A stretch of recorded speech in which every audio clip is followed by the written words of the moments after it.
السلام علیکم، میں ہوں حبیب اکرم اور آپ دیکھ رہے ہیں پروگرام نقطہ نظر۔ مجیب الرحمان شامی صاحب ہمارے ساتھ موجود ہیں اور آج شامی صاحب کے ساتھ جن موضوعات پر ہم نے گفتگو کرنی ہے وہ میں آپ کی خدمت میں گوش گزار کر دیتا ہوں کہ سب سے پہلے تو ہم بات کریں گے جنرل پرویز مشرف کی جان کو لاحق خطرات کے حوالے سے جو خط لکھا گیا ہے وزارت داخلہ کی طرف سے اس پر، اور پھر وزیر اعظم کا جو قحط زدہ تھرپارکر کا دورہ ہے اور وہاں پر بلاول بھٹو زرداری بھی ان کے ساتھ رہے مسلسل، اس پر بھی بات کریں گے۔ ایف8 کچہری بھی عدالت میں ڈسکس ہو رہی ہے اس کے حوالے سے کہ جج رفاقت حسین صاحب کس کی گولی سے شہید ہوئے، اس پر ایک سوال کھڑا ہو گیا ہے۔ اور پھر مذاکرات کے اگلے مرحلے کے لیے پی ٹی آئی نے اپنے ایک ایم این اے گلزار خان صاحب کو نامنیٹ کر دیا ہے، ان کے بارے میں بات چیت ہوگی۔ اور پھر بات کریں گے ہم قاری غلام رسول صاحب مرحوم کے حوالے سے بھی کہ ان کی خدمات اور ان کے بارے میں کچھ گفتگو۔ شام صاحب، سب سے پہلے تو ابھی جو تازہ ترین خبر ہے وہ تو جنرل پرویز مشرف صاحب کی جان کو خطرات لاحق ہو گئے۔ پہلے جو قاری غلام رسول جو ہے جی، جن کو زینت القرا کہتے ہیں، پاکستان کے بہت معروف اور بہت ممتاز اور بین الاقوامی شہرت کے حامل قاری تھے، اور 80 سال کی عمر میں آج صبح ان کا انتقال ہوا۔ تہجد کی نماز کے لیے اٹھے تھے کہ دل جو ہے ہاتھ چھوڑ دیا اور اللہ کے حضور حاضر ہو گئے۔ تو ان کا جنازہ تھا، نماز ظہر کے بعد ہزاروں افراد اس میں شریک تھے۔ مجھے بھی شرف حاصل ہوا، بڑے بڑے علماء کرام تھے، دانشور تھے، اور قاری صاحب انہوں نے نعتیں بھی پڑھی، نعت خواں بھی تھے اور قاری بھی تھے، اور اللہ تعالیٰ ان کی مغفرت کرے۔ اور ان کی آواز جو ہے وہ تو ہمارے دلوں کو گرماتی رہے گی، اور قرآن جو ہے ان کی آواز میں ہم سنتے رہیں گے قیامت تک۔ تو اللہ تعالیٰ ان کی قبر کو نور سے بھر دے، آمین، اور ہمیں ان کی طرح قرآن سے محبت کرنے کی اور اپنے آپ کو قرآن کے لیے وقف کرنے کی توفیق عطا فرمائے۔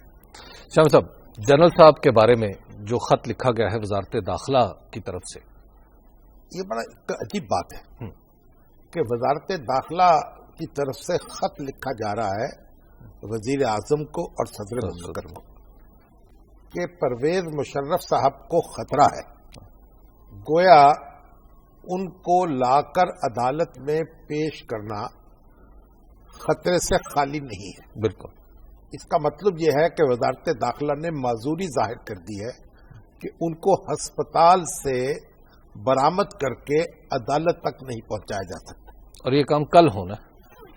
اور یہ جو ہماری وزارت داخلہ ہے اور جس کے سربراہ ہمارے چودھری نثار علی خان صاحب ہیں، اور ایک بڑے چوکس اور مستعد اور زور بیان جو ہے ان کا اپنی مثال آپ ہے، یہ آخر وہ کس بات کے وزیر داخلہ ہے؟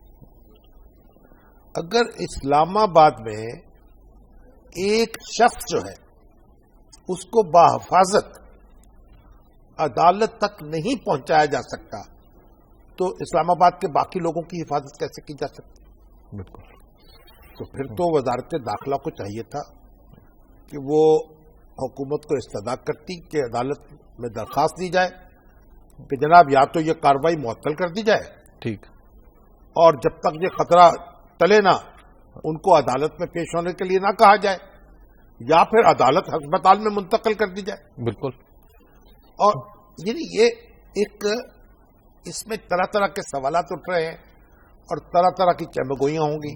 اب تو یہ ہو رہا ہے، کچھ لوگ تو یہ پوچھ رہے ہیں کہ کیا بچانے کی کوشش ہے؟ نہیں تو پھر مقدمہ واپس لے لیں، درخواست کریں وزیر اعظم سے، کہیے مقدمہ واپس لے لیا جائے، کیونکہ ان کی جان کو خطرہ ہے، ان کو باہر جانے کی اجازت دیں۔ ٹھیک، پاکستان میں ہم ایک روز ایک نئے تماشا دیکھتے ہیں، اور یہ بھی اس کو بھی میں ایک تماشے سے زیادہ کوئی بات کہنے کو تیار نہیں ہوں۔ یعنی ایک ایسی ایک بونڈی حرکت ہے جس کی داد نہیں دی جا سکتی۔ شام صاحب، قحط کی جو صورتحال ہے تھرپارکر میں خاصی خطرناک ہے، اور آج وزیر اعظم صاحب گئے اور بلاول بھٹو زرداری صاحب نے ان کا استقبال کیا وہاں پہ۔ دیکھیے، یہ جو تھرپارکر ہے نا جی، یہ ایک صحرا ہے، ٹھیک، اور اس میں بستیاں تھوڑی تھوڑی تعداد کی ہیں اور دور دور پھیلی ہوئی ہیں۔ یہ ستلج جو ہے اس سے شروع ہو کر دریائے سندھ کی وادی تک جاتا ہے، ٹھیک، اور پاکستان اور بھارت کے درمیان یہ صحرا پھیلا ہوا ہے.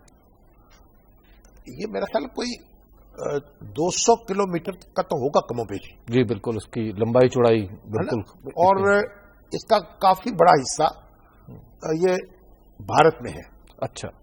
اور ایک حصہ اس کا پاکستان میں. ٹھیک. تو یہ اس کا بہت چھوٹا علاقہ ایسا ہے جو بیراج ایریا میں آتا ہے، یعنی جہاں پانی فراہم ہو سکتا ہے نہری ذرائع سے، اور باقی مطلب بارانی علاقہ ہے. ٹھیک. اب جب بارش ہو جاتی ہے تو ہریالی ہو جاتی ہے. اور یہاں کے جو باشندے ہیں وہ ہیں بھیڑ بکریاں پالتے ہیں، اونٹ پالتے ہیں، دودھ پہ ان کا گزارا ہے. بالکل. اور جب کوئی ہریالی ہوئی، تھوڑا بہت پھل ہو گیا یا کچھ نہ کچھ گندم ہو گئی، اور ان کا روزگار چل گیا. اب یہ قحط پڑا ہوا ہے اس لحاظ سے کہ خشک سالی جو ہے وہ نصیب میں لکھی گئی تھر پار کرے. بارش نہیں ہوئی، گزشتہ کچھ عرصے سے بارش نہیں ہوئی، تھوڑی بہت بوندا باندی ہوئی تو ہوئی. اس سے نہ تو چارہ پیدا ہوا ہے، نہ آپ دیکھیں کہ یہ جو جانور ہیں ان کے مال مویشی ہے وہ زندہ رہ پا رہے ہیں، اور نہ انسانوں کو کھانے کو کچھ مل رہا ہے. ٹھیک. تو ایک قحط کی سی کیفیت ہے. پھر جو ہسپتال آپ دیکھیں جو بچوں کی تصویریں آتی ہیں، ایک زمانے میں اس طرح کے بچوں کی تصویریں بیافرا سے آیا کرتی ہیں. وہاں قحط پڑا. اب یہ کوئی ایک دن کی کہانی نہیں ہے. ٹھیک. بچے جو اس طرح چرمر ہوتے ہیں، یہ مسلسل یعنی ایک کئی ہفتے بلکہ کئی ماہ کا عمل ہے نا. بالکل. جو ان کے اندر سے زندگی کی رمق چھینتا چلا جا رہا ہے. اب وہاں ایک ہسپتال ہے مٹھی میں. جی بالکل مٹھی میں. اور وہ ناکافی ہے. اولن تو یہاں لاہور میں دیکھ لیں اور کراچی میں دیکھ لیں جو اسپتالوں کی حالت ہے، جہاں تمام اعلیٰ حکام بیٹھے ہوئے ہیں، اور وہاں کون پوچھے گا سر پار کرنے؟ نہ ڈاکٹر جاتے ہیں، نہ دوائیاں موجود ہیں، اور نہ کوئی پرسان حال ہے. اب یہ جو میڈیا میں اس کی کوریج شروع ہوئی ہے، ایک لحاظ سے تو آپ یہ سمجھیں کہ ہماری بھی غفلت ہے. یہ کئی ماہ سے وہاں یہ صورتحال پیدا تھی، اس کا نوٹس لینا چاہیے تھا. جی بریک کی طرف چلتے ہیں، اور پھر بریک کے بعد میں آپ سے ایک سوال میرے ذہن میں آ رہا ہے. وہ جو آپ میڈیا کی بات کر رہے ہیں، سندھ گورنمنٹ کہہ رہی ہے کہ یہ میڈیا اوور پلے کر رہا ہے صورتحال کو. اس پر بات کرتے ہیں، آپ دیکھتے رہیے رک کر.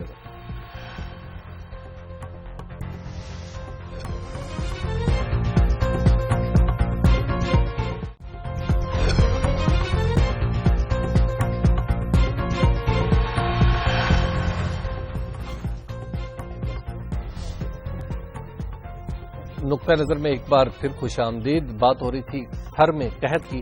تو شاہ صاحب، میڈیا کے اوور پلے کا الزام لگا رہی ہے سندھ گورنمنٹ. 1,75,000 خاندان ٹھیک وہ اس سے متاثر ہوئے ہیں. بالکل ٹھیک ہے.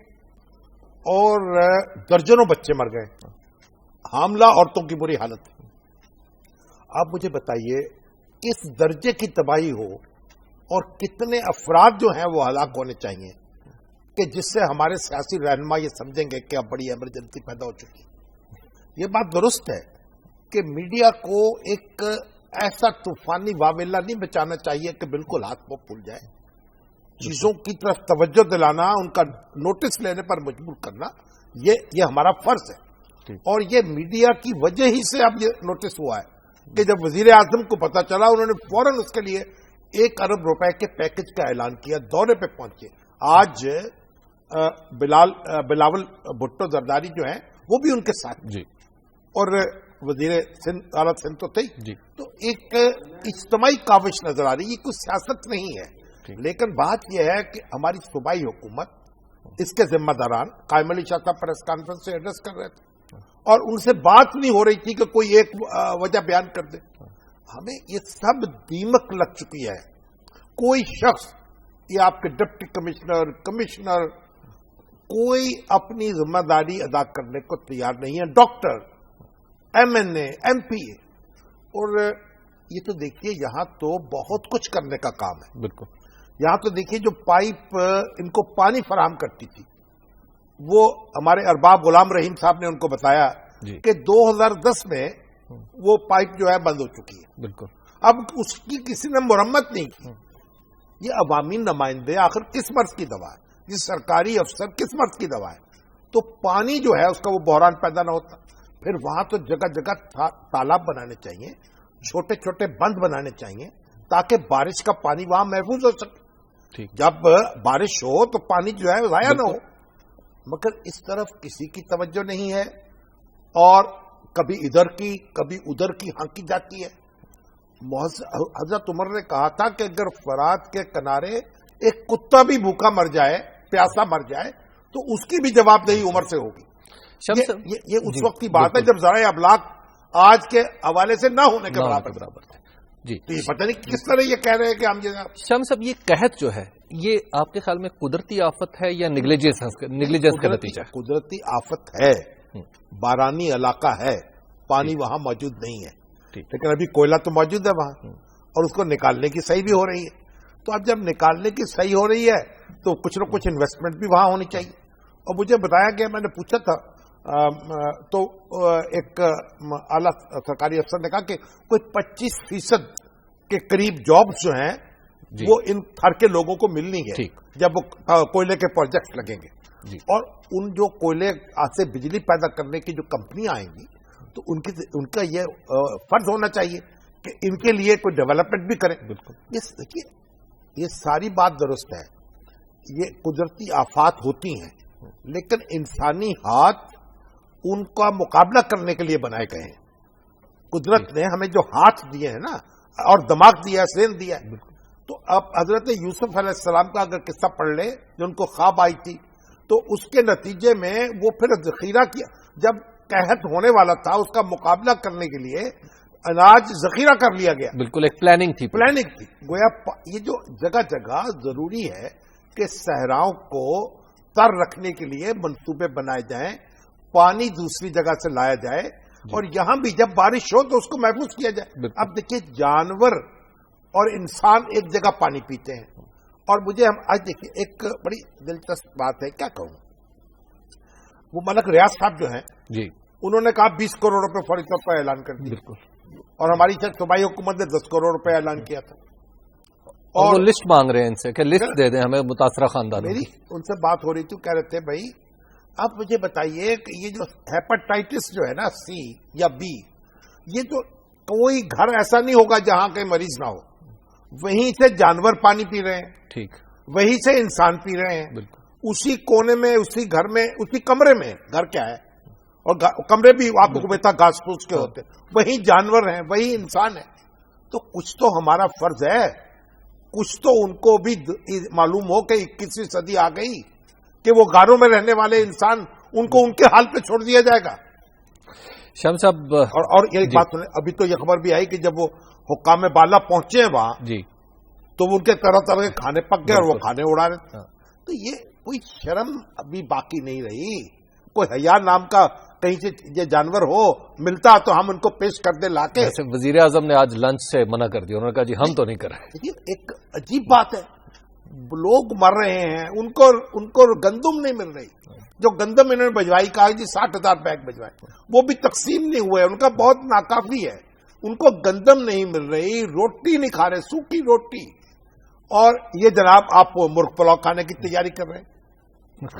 شمس صاحب اگلی خبر F8 کچہری کے حوالے سے. شمس صاحب ابھی آپ نے تھوڑی دیر پہلے وزارت داخلہ کا ذکر کیا تھا, F8 کچہری میں پھر بات وزارت داخلہ کی طرف جا رہی ہے, بلکہ وزیر داخلہ کی طرف.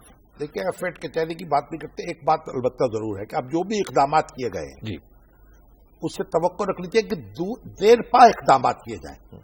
پانی کی فراہمی جو ہے اس کو یقینی بنایا جائے یہاں علاقوں.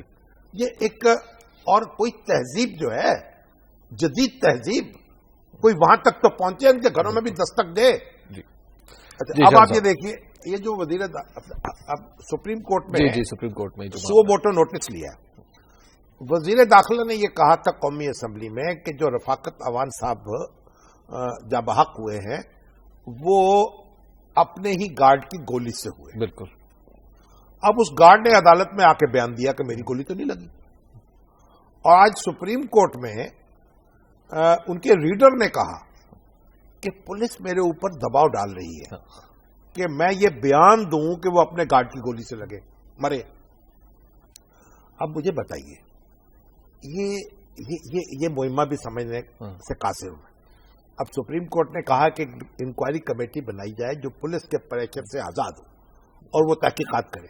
بڑی عجیب بات ہے. آپ کو یہ اور بھی ہے, ایک اور عجیب بات ہوئی کہ جو ان کے بھائی ہیں رفاقت عوان کے, وہ کرنل صاحب, انہوں نے کہا کہ یہ کسی بیرونی گولی سے نہیں مرے, یعنی گارڈ کی گولی سے مرے نہیں. ہاں, انہوں نے یہ کہا. اسٹرینج. انہوں نے کہا کہ یہ اگر باہر سے کوئی گولی مارتی تو کوئی اور بھی کہیں گولی اور بھی لگتی. اب یہ جو انہوں نے کہا ریڈر جھوٹ بول رہا ہے, تو اب اس کی تحقیقات ہونی چاہیے. اور وزیر داخلہ کو جو انفارمیشن دی گئی ہوگی وہ بھی پولیس سے دی ہوگی نا. بالکل.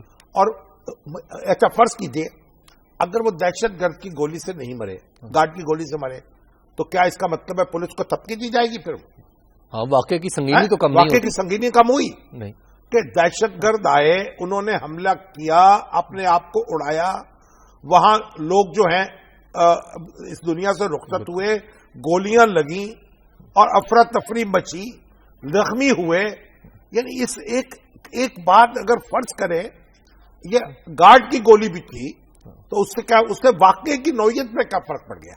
وہ تو بظاہر تو کوئی فرق نہیں پڑتا. یہ ایک یعنی بعض چیزوں پر ہنسی آتی ہے, یعنی اور بلکہ بعض پہ تو یہ سمجھ نہیں آتا کہ رویا جائے یا ہنسا جائے.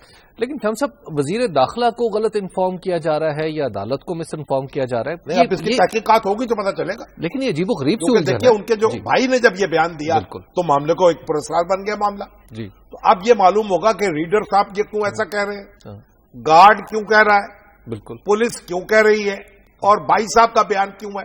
بالکل. تو اس لیے ابھی ہمیں انتظار کرنا پڑے گا. جی شام صاحب, اگلی خبر ہے اور وہ ہے مذاکرات کے حوالے سے, اور مذاکرات کے لیے پی ٹی آئی نے اپنے ایک نمائندہ گلزار خان صاحب کو نامینیٹ کر دیا. ہاں, گلزار خان جو ہیں وہ اچھے یعنی محقق کمشنر بھی رہے ہیں افغان. جی جی بالکل, ریفیوجیز کے. جی اور بھی سرکاری عہدوں پر فائز, سروس کمیشن کے رہے, جو وہاں کا سروس کمیشن کے چیئرمین رہے. جی, چیئرمین رہے, اور ایک پرانے افسر ہیں, اس علاقے کو جانتے ہیں, اس کی ثقافت سے واقف ہیں, اور ظاہر ہے کہ جو افغان مہاجرین سے ڈیل کرتے رہے تو زیادہ ان کی نفسیات سے آگاہ ہوں گے. بالکل. تو ان کا نام انہوں نے نامزد کیا ہے. وہ اس وقت قومی اسمبلی کے ممبر بھی ہیں. بالکل. اور اچھی بات ہے.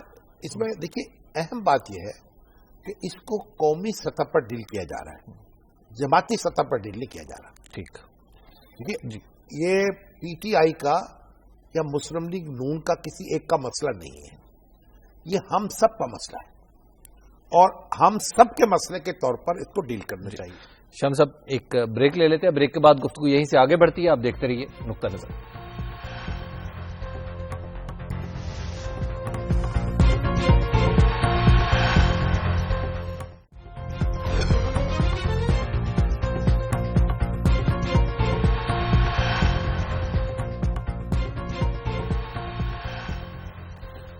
نقطہ نظر میں ایک بار پھر خوش آمدید. بات ہو رہی ہے طالبان سے مذاکرات کے اگلے مرحلے کے حوالے سے. پی ٹی آئی کی نامزدگی تو سامنے آ گئی ہے, تو شام صاحب اب کیا سمجھے, ایک بات کہی جا رہی ہے کہ اس نامزدگی کے بعد جو پہلے والی کمیٹی ہے وہ ڈیزالو ہو گئی, سمجھے کہ ان اناؤنسڈ.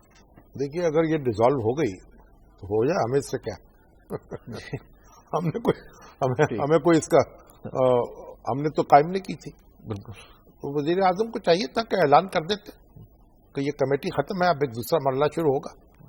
انہوں نے اس کا اعلان نہیں کیا, اور چودھری نثار علی صاحب نے بھی کہا کہ رابطہ کار کے طور پر یہ کمیٹی موجود رہے گی. گویا اس کو سلا دیا گیا ہے, جب ضرورت پڑے گی کان پکڑ کے اٹھا لیں گے. ٹھیک. تو اگر یہ سوئی ہوئی ہے تب بھی اور فوت ہو گئی ہے تب بھی, تو بہرحال وہ کمیٹی جانے, اس کے خالق جانے, ہمیں اس سے کیا. ٹھیک. اصل میں جو میجر عامر صاحب ہے نا اور ہمارے عرفان صدیقی صاحب, ان کا جو اسلوب ہے نا وہ ایک دوسرے سے کافی مختلف تھا. میجر عامر صاحب کیونکہ سیاست کے آدمی نہیں ہیں, وہ معاملات کو اور طریقے سے طے کرنا چاہتے ہیں, ان کا ہدف پہ نظر ہوتی ہے. اور عرفان صدیقی صاحب کیونکہ میڈیا کے آدمی ہیں, ان کا ایک اپنا معاملہ ہے, تو یہ اسلوب کا فرق تھا. ٹھیک. اور اس وجہ سے اس کمیٹی جو ہے اس کے ارکان ہی اس کی تجہیز و تقسیم پر تلے ہوئے. ٹھیک. تو اگر یہ رخصت ہو چکی ہے جی تب بھی بہت اچھی بات ہے، اور اگر کہیں سوئی ہوئی ہے تب بھی بہت اچھی بات ہے، ہمیں اس سے کوئی غرض نہیں۔ جی تو شام صاحب اب اگلا مرحلہ آ گیا، اگلے مرحلے کی بگننگ اب کیسے ہوگی؟ یہ نہیں، یہ تو اب دیکھیے کہ اب اگر طالبان سے براہ راست مذاکرات ہوں گے اور حکومت کوئی افراد نامزد کرے گی، اور پی ٹی آئی کا تو ایک نمائندہ سامنے آ گیا۔ پہلے تو یہ خبر آئی تھی کہ رستم شاہ محمد جو ہے وہ طالبانی کمیٹی کے ساتھ جائیں گے۔ بالکل ہو سکتا ہے اب وہ جائیں ابتدا میں، ہو سکتا ہے نہ جائیں، اور طالبانی کمیٹی جو ہے وہ تو کوئی آسانی سے رخصت ہونے والی نہیں ہے۔ ٹھیک ہے نا، وہ تو ابھی ماشاءاللہ اس کے تو جتنے ارکان ہیں وہ چہک رہے ہیں اور میڈیا میں گفتگو بھی کر رہے ہیں، اور وہ تو کوئی یعنی زہر کا گھونٹ پینے کو تیار نہیں ہے۔ ٹھیک، تو بہرحال اب دیکھتے ہیں کس طریقے سے حکومت آگے چلتی ہے۔ عمران خان صاحب بھی بڑے جوش و خروش سے بالکل مذاکرات کی حمایت کر رہے ہیں۔ دیکھیے مذاکرات جو ہے نا یہ تو کرنے ہیں، اگر امن قائم ہو جائے تو اگر مذاکرات سے امن قائم ہو جائے اور یہ جو ہمارے جنگجو ہیں اور شدت پسند ہیں یہ گھر واپس آ جائے شام کو، تو ہم کہہ سکتے ہیں صبح کا بھولا شام کو آیا، تو اچھی بات ہے۔ کوئی آپریشن جو ہے وہ بذات خود مقصد نہیں ہوتا، اور اس میں جذبات بہت برانگیختہ ہے۔ جگہ جگہ میں بھی جاتا ہوں، لوگ چاہتے ہیں کہ بس ہمیں تحقیق کر دینا چاہیے اور آپریشن کرنا چاہیے، تو یہ اس طرح کی جذباتی باتیں جو ہیں وہ بھی اپنی جگہ ان کی بھی اہمیت ہے، ایک قوم کے جذبات بھی زندہ رہنے چاہیے، لیکن فیصلہ کرنے کا اختیار ان لوگوں کو دینا چاہیے جن کو حقائق سے زیادہ آگاہی ہے اور جو معاملات کو زیادہ بہتر طریقے سے دیکھ رہے ہیں اور فیصلہ بھی کر سکتے ہیں۔ شام صاحب قیدیوں کا مسئلہ بھی تو ہے نا، کچھ انہوں نے بھی ہمارے غیر فوجی لوگ پکڑ رکھے ہیں۔ دیکھیے ابھی تو آپ یہ دیکھیے کہ ہمارے جو گورنر تھے سلمان تاثیر، جی ان کے جو بیٹے ہیں شہباز تاثیر، ان کو بھی دن دہاڑے یہاں سے اٹھا لیا گیا، جی، اور مخدوم یوسف رضا گیلانی صاحب کے جو بیٹے، ان کے تو جو دن دہاڑے بالکل ان کو اٹھایا گیا، اور ان کے جو گارڈ تھے ان کو مارا گیا، ان کو ہلاک کر کے۔ جی، تو ایک بڑی ہی جدہ دلیری کی واردات تھی۔ ٹھیک، اور ہماری جو ضلعی انتظامیہ ہے، ہماری جو پولیس ہے، ہمارے جو قانون نافذ کرنے والے ادارے ہیں، ان کو اگر کچھ تھوڑا بہت یہ ڈوب کے مرتے نہ تو کم از کم بے ہوش ہو جاتے، اسی دن ہو جاتے، کیونکہ ایک واردات لاہور میں ہوئی، ایک ملتان میں ہوئی، بالکل، اور وہ دیکھتے ہی دیکھتے وہ ان کو نکال کے لے گئے۔ تو شام صاحب ہمیں ایکسپیکٹ نہیں کرنا چاہیے کہ جو غیر عسکری لوگ ہیں، یہ بالکل ہونا چاہیے۔ دیکھیے گریڈیشن ہو سکتی ہے نا، وہاں بھی کئی قیدی ایسے ہوں گے جن پر کوئی سنگین نوعیت کے الزامات نہ ہوں، ان کو بھی چھوڑا جائے، ان کو چھوڑا جائے۔ یہ دیکھیے وہاں پشاور یونیورسٹی کے وائس چانسلر ہیں ڈاکٹر اجمل صاحب، وہ بھی ان کی قید میں ہیں۔ تو اولین قدم کے طور پر اگر ان لوگوں کو چھوڑ دیا جائے، رہا کر دیا جائے، تو اس سے ایک اچھا ماحول ہوگا اور کچھ نہ کچھ خیر سگالی کے جذبات پیدا ہوں گے فریقین کے آپس میں، اور لوگ بھی سمجھیں گے کہ معاملہ کو آگے بڑھ رہا ہے، تو اس سے مذاکرات کو نتیجہ خیز بنانے میں مدد ملے گی۔ شام صاحب ایک بات ہو رہی ہے کہ چونکہ ہم نے اس پورے پروسیس کو اسلام آباد تک محدود رکھا ہوا ہے، یعنی اسلام آباد اورینٹڈ ساری ایفرٹس ہیں، جب تک مقامی ایفرٹس شامل نہیں ہوں گی اس وقت تک بات نہیں بن سکتی۔ کون سی مقامی ایفرٹس؟ یعنی وہاں کے علاقے کے لوگ، وزیرستان ہے تو وزیرستان کے لوگ اس میں شامل ہوں۔ نہیں، اب دیکھیں یہ تو اسلام آباد کیپٹل ہے نا ملک کا۔ جی بالکل، تو کیپٹل تو وہ تو ہر کام وہیں طے ہوگا، خارجہ پالیسی بھی وہیں بنے گی اور داخلہ پالیسی بھی وہیں بنے گی، اور جو وزیر اعظم بیٹھے ہیں وہ صرف اسلام آباد کے یا لاہور کے وزیر اعظم تو نہیں ہیں، اور جو ان کے ہماری اسمبلی کے ارکان بیٹھے تو پورے پاکستان کے نمائندے، اس میں فاٹا کے بھی ہیں اور دوسرے علاقوں کے بھی ہیں۔ تو یہ تو کوئی ایسی بات نہیں، اور ابھی پی ٹی آئی نے جو اپنا نامزد کیا اپنا رکن، وہ وہیں سے تعلق رکھتے ہیں، اور دوسرے جو اب دیکھیں مسلم لیگ نون کے جو 3 مذاکراتی کمیٹی تھی، اس کے 3 ارکان تو وہیں سے تعلق رکھتے ہیں، یعنی ایک میجر عامر صاحب، رحیم اللہ یوسف زئی صاحب اور آپ کے رستم شاہ محمد۔ تو ایسی بات نہیں ہے، یعنی ہم اصل میں یہ جو توقع رکھنی چاہیے کہ جن لوگوں کو ہم نے ووٹ دے کے وہاں بٹھایا ہے، کچھ نہ کچھ تو عقل ان میں ہوگی نا۔ کیا خیال ہے آپ کا؟ تو شاہد صاحب جو پھر اس کی پولیٹیکل اگینسٹ یعنی اس پورے پروسیس کے جو سیاسی مخالفت ہے وہ بڑھتی جا رہی ہے، اور عمران خان صاحب کو آج بھی کہنا پڑا کہ جناب ANP MKM اور پیپلز پارٹی، اور خاص طور پہ انہوں نے ANP کے بارے میں کہا تو یہ تو پیسے لیے انہوں نے، اور پھر تو دیکھیں نا یہ تو ان کی مخاصمت ہے. دیکھیے پہلی بات تو یہ ہے کہ یہ جو مذاکرات کا پروسیس شروع ہوا ہے نا جی، یہ APC کے بعد ہوا. ٹھیک ہے. تمام سیاسی جماعتیں اور فوجی قیادت وہاں موجود تھی. ٹھیک ہے. اس میں فیصلہ ہوا ہے. اس میں ANP بھی تھی، اس میں MKM بھی تھی، اس میں پیپلز پارٹی بھی تھی. تو آپ نے ایک بنیادی فیصلہ کیا کہ ان لوگوں سے مذاکرات کر رہے ہیں. ٹھیک ہے. تمام لوگوں سے جو شدت پسند ہیں، جو جنگجو ہیں، جو ہتھیار اٹھائے بیٹھے ہیں، بالکل جہاں بھی وہ مذاکرات پہ تیار ہوں گے ان سے مذاکرات کیے جائیں. ٹھیک ہے. تو جب آپ نے ایک بنیادی فیصلہ کر لیا، ٹھیک ہے نا، اب آپ نے ایک شادی کر لی، اب اس سے بچہ پیدا ہو رہا، تو اس وقت آپ شور کو مچا رہے ہیں یہ جناب ٹونگ ٹونگ کو کر رہا ہے، کہاں سے آیا؟ ٹھیک. یہ مذاکرات کا بچہ جو ہے APC کی قرارداد سے وجود میں آیا ہے. اب جب تک یہ اپنے منطقی انجام کو نہیں پہنچے گا اسے درمیان میں نہیں چھوڑا جا سکتا. اور جو لوگ اب اس کو چھوڑنا چاہتے ہیں وہ ایک سیاست کر رہے ہیں، یعنی وہ ایک بس وقتی ایک ہیجان میں لوگوں کو مبتلا کر رہے ہیں. ٹھیک ہے. اور ابھی آپ دیکھیے یہاں ایک صوفی کانفرنس بھی تو ہوئی ہے بالکل ہمارے MKM کی جی الطاف حسین صاحب کی. بالکل. اس میں انہوں نے بھی کوئی بہت شدید موقف نہیں اختیار کیا. ہاں اگرچہ وہ برہم ہے طالبان پر، دیکھیے وہ خود بھی تو ان کی پارٹی نے بھی تو یہ فیصلہ کیا ہے نا. تو مذاکرات کو اب نتیجہ خیز بنانا ہے، اور اگر وہ طالبان جو ہیں نہیں آئیں گے کسی راستے پر تو پھر تو بھائی پھر تو کوئی ایسی بات نہیں. پھر تو لیکن شام صاحب ایک ڈیوائڈ کے اس طرف اور اس طرف بڑا کلیئر ڈسٹنکشن ہے، پیپلز پارٹی ANP اور کون سی ڈیوائڈ تو تھی نہیں کوئی APC میں، لیکن بعد میں تو اس سے کیا فرق پڑتا ہے؟ آپ نے عدالت میں جا کر ایک گواہی دے دی، ٹھیک، ایک بیان دے دیا. اب آپ باہر آ کے جو کچھ بھی کہیں وہ قانون تو اس کے چلے گا جو عدالت کے اندر بیان دیا ہے. یعنی APC کے باہر اب APC کے باہر اب آپ کی جو گفتگو ہے اس کی کوئی اہمیت نہیں. اور وہ تحریری بیان ہے، اس پہ دستخط موجود ہے سارے، اور کیمرے بھی وہاں لگے ہوئے تھے. بالکل. اور سب نے اون کیا، کسی نے نہیں کہا ہم نے دستخط غلط کیے. تو اب جب وہ ان کو چاہیے اب اپنے دستخطوں کی بے توقیری نہ کریں اور جو معاملات کر رہے ہیں ان کو کرنے دیں. شام صاحب ایک بریک کا وقت آ گیا، اور بریک کے بعد ہم جب آئیں گے آپ کی خدمت میں تو آپ کے سوالات جو فیس بک، فون لائنز اور SMS کے ذریعے ہم تک پہنچیں گے وہی پروگرام میں شامل کریں گے. آپ دیکھتے رہیے نقطہ نظر.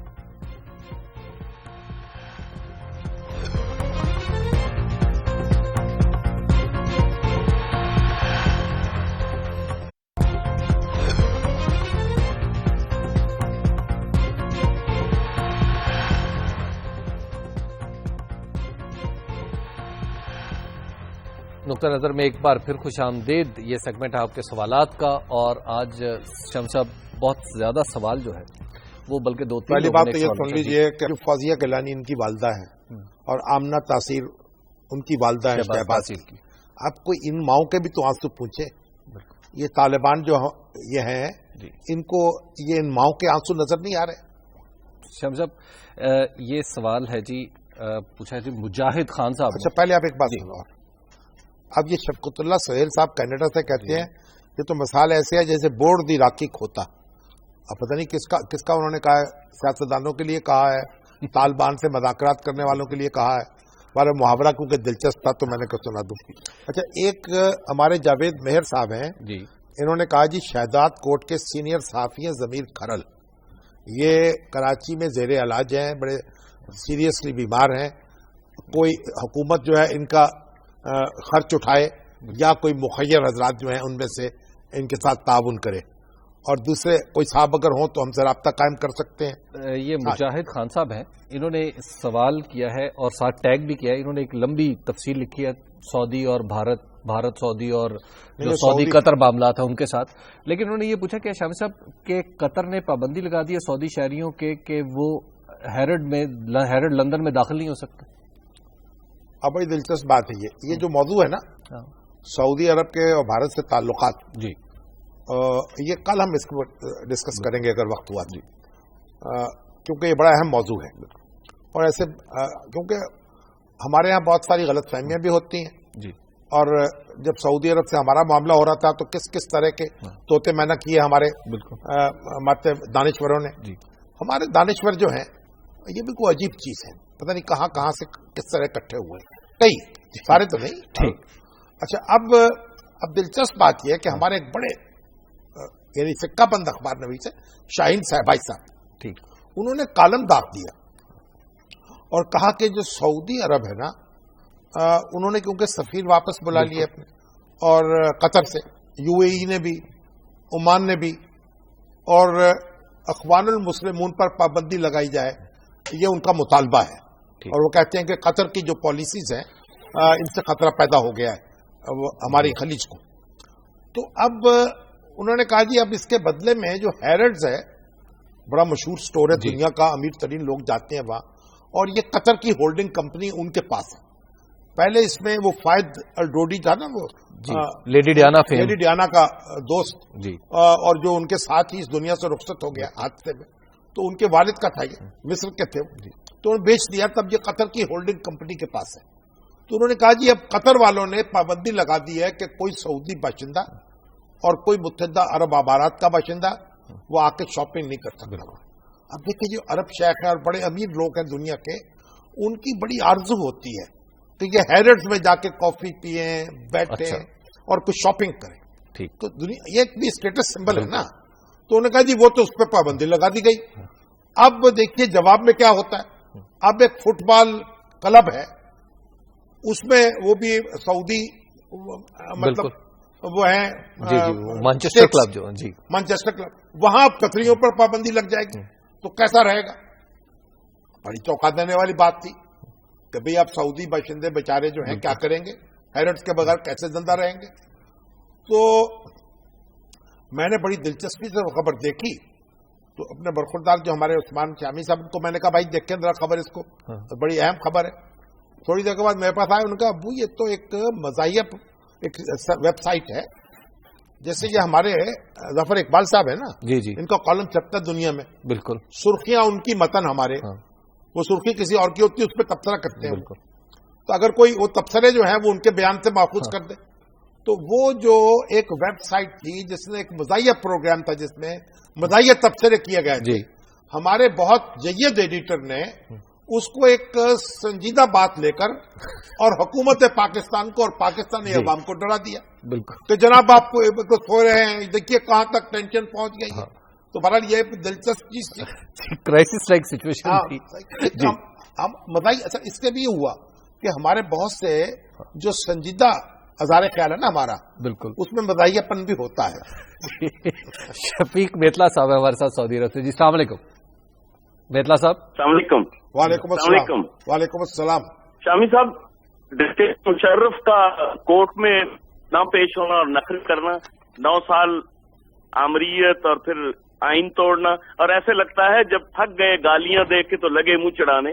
یہ اب ہمارا منہ چڑھا رہے ہیں بار بار, یہ احمد رضا قصوری اور مشرف عدالت میں نہیں پیش ہوں گے. تو عدالت کو چاہیے کہ ان کو بھیج دے وہاں اٹک میں, زیادہ محفوظ جگہ ہے. ٹھیک ہے, تجویز بھی اچھی ہے, سماعت کی جائے. ہاں تجویز اچھی ہے, اس میں غور کیا جا سکتا ہے. بالکل. اور پھر آج تو وزارت داخلہ نے انہیں سہولت دے دی, وزارت داخلہ بھی اس میں غور کر سکتی. جی شاہ صاحب, یہ ریحان اٹک کا قلعہ جو ہے جی پتہ نہیں وہ فوج کے پاس ہے یا سویلینز کے پاس ہے. طارق واہ کینٹ سے ہیں جی ہمارے ساتھ. السلام علیکم طارق صاحب. جی وعلیکم السلام. جی جناب علی. جی میرا سوال مجیب الرحمان شامی صاحب سے ہے. جی جی ہاں جی. پیپلز پارٹی گورنمنٹ اپنے پوائنٹ سکورنگ کے لیے پورے ملک میں انہوں نے بے نظیر انکم سپورٹ پروگرام شروع کیا ہوا ہے, لیکن خود ان کے صوبے کے اندر لوگ بھوک سے مر رہے ہیں. کیا یہ نااہلی کی انتہا نہیں ہے؟ ٹھیک ہے, آپ یہ کہہ سکتے ہیں. اب بھائی تنقید تو ہوگی. بلاول بھٹو زرداری صاحب جو ہیں, اب ان کے جو کلچرل شو کر رہے تھے اس پہ بھی لوگ تنقید کر رہے ہیں. تو اب یہ حکومتیں جو ہیں ان کو یہ زبانی جمع خرچ سے کام چلے گا نہیں ان کا.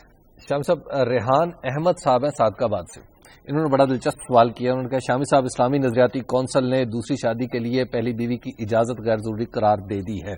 What is your comment? میرا تو کوئی ارادہ نہیں ہے, لیکن اگر جی آپ یہ دیکھیے کہ اگر نکاح نامے میں لکھ دیا جائے کہ اگر پہلی بیوی جو ہے ٹھیک وہ نکاح کی شرط ہو جائے کہ اس کی اجازت کے بغیر دوسری شادی نہیں ہو سکے گی جی تو ایسا ہو سکتا ہے. وسیم صاحب ہے راول پنڈی سے. جی السلام علیکم. آپ نے اگر اسلام سر مشرف کے بارے میں بات کرنی تھی کہ 3 نومبر 2007 کا جو ہے نا اقدام وہ آئین کے مطابق ہے, غیر آئینی نہیں ہے. چلیے مبارک ہو آپ کو آپ تو سپریم کورٹ سے بھی اونچی سپریم کورٹ ہو گئے ماشاءاللہ, مبارک ہو آپ کو. آپ تو بڑا عالمی عدالت انصاف سے تعلق رکھتے ہیں چاہتے رکھا. جی محمد افضل صاحب ہے ہمارے ساتھ. جی السلام علیکم افضل صاحب. وعلیکم السلام شامی صاحب. سب سے پہلے سوال کرنے سے پہلے میں آپ کی والدہ محترمہ مقصد کرنا چاہتا ہوں. جس ان کی برسی تھی اس وقت سے کال نہیں مل رہی تھی. اللہ بڑی مہربانی جناب, آپ ان کے لیے دعا فرمائیں. بڑی مہربانی آپ کی, اللہ تعالیٰ کی مغفرت کرے. کی طرف سر آتا ہوں کہ سپریم کورٹ کے اسٹینڈنگ آرڈر کے باوجود جو ہمارے وزیر اعظم صاحب ہیں انہوں نے 35 اداروں کے سربراہان کی تقرری خود کر کے, کیا یہ غلطی نہیں کی؟ کیا ان پہ کورٹ آف کنٹیمپٹ نہیں لگنا چاہیے؟ اور اس پہ سپریم کورٹ کے جو چیف جسٹس ہیں انہیں سو موٹو لینا چاہیے کہ نہیں لینا چاہیے؟ بہت شکریہ. یہ جو وزیر اعظم نام کی چیز ہے یہ تو عوام کے ووٹوں سے منتخب ہوتی ہے نا, اس کی بھی کوئی عزت آبرو تو رہنی چاہیے نا. اس کو بار بار دمکاتے ہیں ہم کہ ہم آپ کنٹیمپٹ لگوا دیں گے, وہ لگوا دیں گے.